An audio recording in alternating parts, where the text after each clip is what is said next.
Fury and Deontay Wilder. He said Tyson Fury won't wait till February to face Deontay. According to Warren, the Fury-Wilder fight must happen in December. So do you think the fight should happen in December? Nah, that's confusing, right? Because they keep flip-flopping. They say the fight gonna take place. First, they pushed it to October from June. Then they pushed it to December. And then now they want to push it to February 22. So they keep pushing the fight back and back and back. But what's the point? Just because of the gate? We keep talking about this gate. But forget the gate. Man, we got the glove gate that was bigger than the money gate itself for the rematch. Who care about the gate? When you talking about a fight, there's so much controversy behind it. We could care less about a gate. And what guarantees that there's going to be a money gate for the third fight in February 21? Like, what guarantees? How long this gonna last? Yeah. That's a Rona 2.0 that's supposed to hit the surface.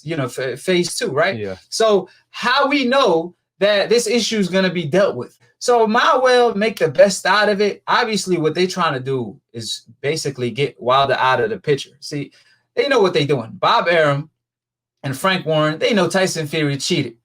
And they know Deontay Wilder could ruin all these plans. So you think they're trying to push the fight back a little bit to make this thing go longer and for the sport of boxing? It's actually more deeper than that.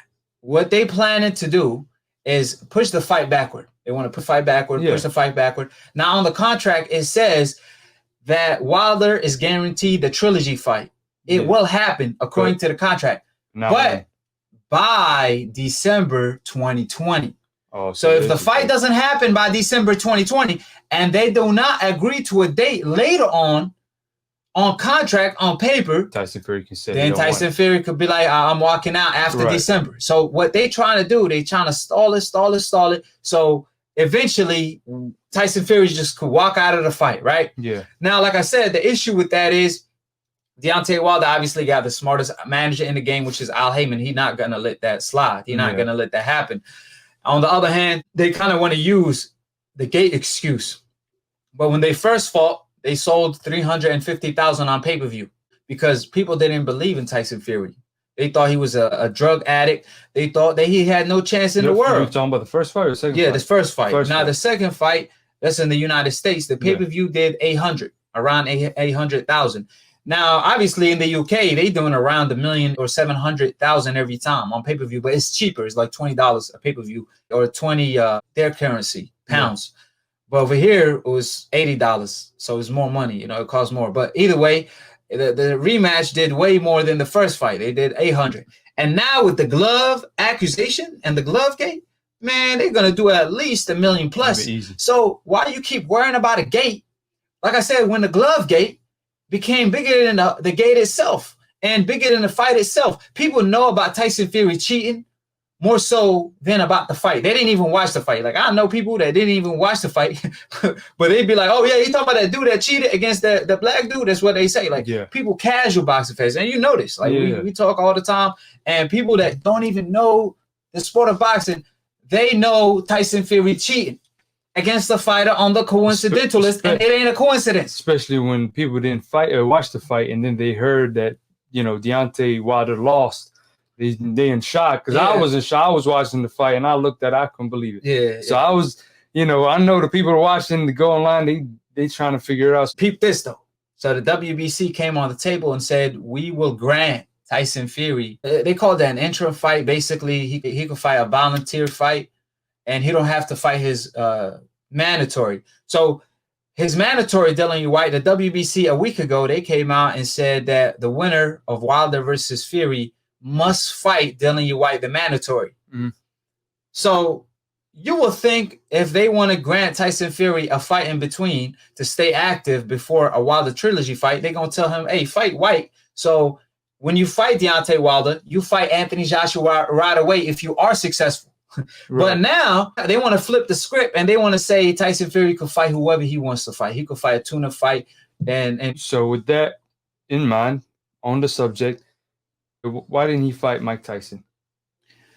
Hey, that's a good fight. Tyson. Mike Tyson would want it. So if you're talking about you want a tuna fight because you have a layoff for so long now, picture this. Tyson Fury, he the winner. Yeah. He got all the power in the world. He got all the confidence in the world. Yeah. Why do you need a tune-up fight? If anything, Deontay Wilder need a tune-up fight. It should be Deontay Wilder that comes out and say, hey, I got to see myself after this dent that I received, after this beatdown, after this, Tyson Fury cheated. Let me see if I'm myself again before the trilogy fight. It should be Deontay Wilder that talking like that, not Tyson Fury talking about, I need a tune-up.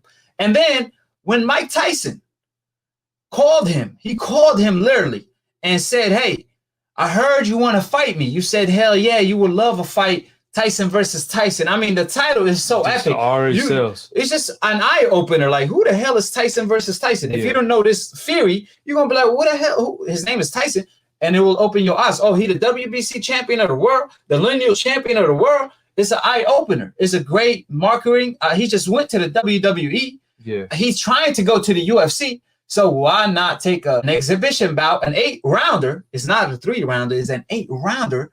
With Mike Tyson, your idol. Now picture this. Now, if you saying that you need a tune-up fight, why not fight Mike Tyson? He offered you a fight where he requested 100 to 500 million. That's why Tyson Fury turned down the fight. All his fans want to talk about, oh, he don't want to beat up his idol. That's not what Tyson Fury said. I think it's because that's what I was going to ask. You think it's because of the pressure? Like, oh man, I got to perform at a high level against somebody who was retired for a while. You think there's pressure on Mike Tyson? Or is it just because... No, you mean Tyson Fury? On Tyson Fury. On Tyson Fury. Yeah.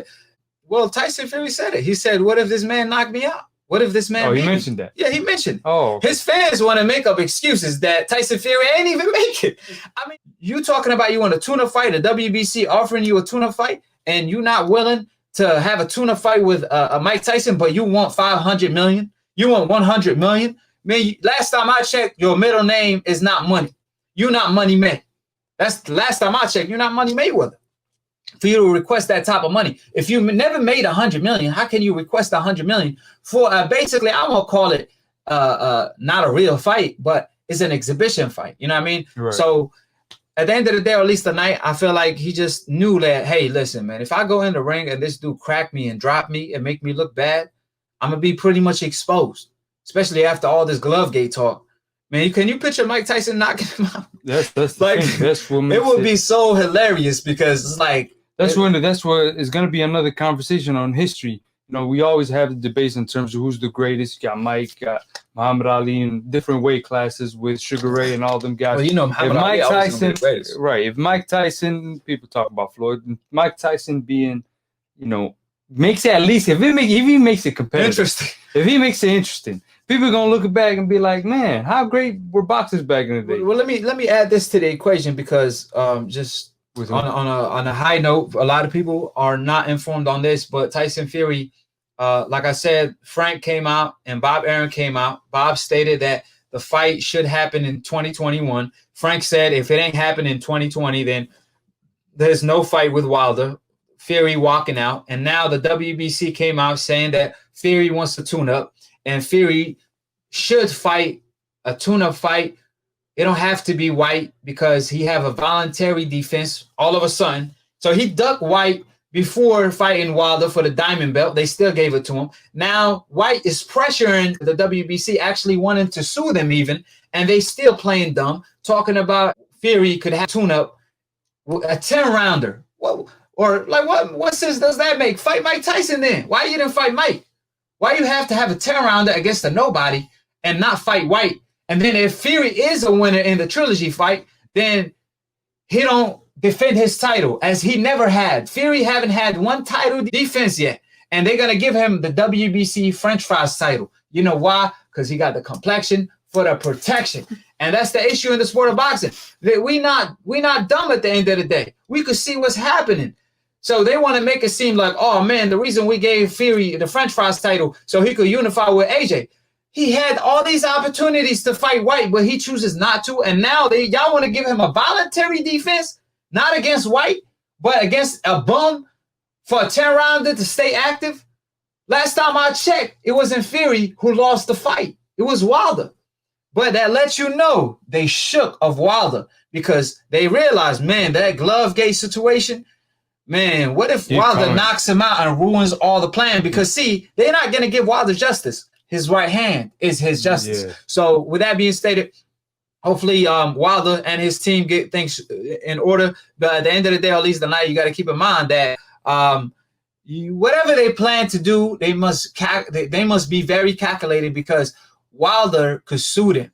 The only thing that's holding Wilder back from suing them is that he wants his revenge. Tupac always says, the sweetest thing next to getting mushy is the revenge. So Wilder looking at it, I'm gonna get my revenge. I'm gonna expose this I'm gonna expose this Fury that don't have the cojones to fight on an even playing field, and I'm gonna also expose the corruption in boxing. But if they try to lowball him and kick him out of the picture in order to let the AJ versus Fury fight take place, then of course he's gonna have to let lawyers do the work if he can't do the work with his own hands. So we could go ahead and dive into the next round. How y'all doing, ladies and gentlemen? Pieces and blessings upon all my AKHis and all my sisters out there. Welcome to Boxing Hood episode 1. And with me today, I have a very, very special guest. He was my guest on Split Decision, the first one. Now as an interim champion, he's making his return on Boxing Hood.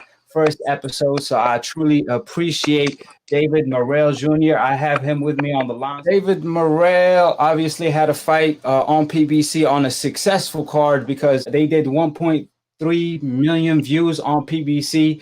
Obviously, PBC is the UFC of boxing. David Morrell is a Cuban sensation, one of the best Cuban fighters. He defected to the United States, and now he's fighting under PBC. David Morrell fought Lennox Allen, who was 22-0, undefeated for the WBA interim title, and made history with only 3 fights. He's 3-0 with a WBA interim title. So congratulations, champion, for making history with only 2 fights and now 3-0 as a champion. How you feel? No, I'm good, man. Hold it, you're not that pretty. I'm a bad man. Wait. I shook up the world. I shook up the world. I shook up the world. I bear witness, there's only one God, Allah, and Muhammad is his final messenger. That's what I said, Larry, on the Bungle fight. Thanking you. They call me the problem, but you could call me the can man, because anybody can get it. Africans, Americans, Dominicans, Mexicans, anybody can get it.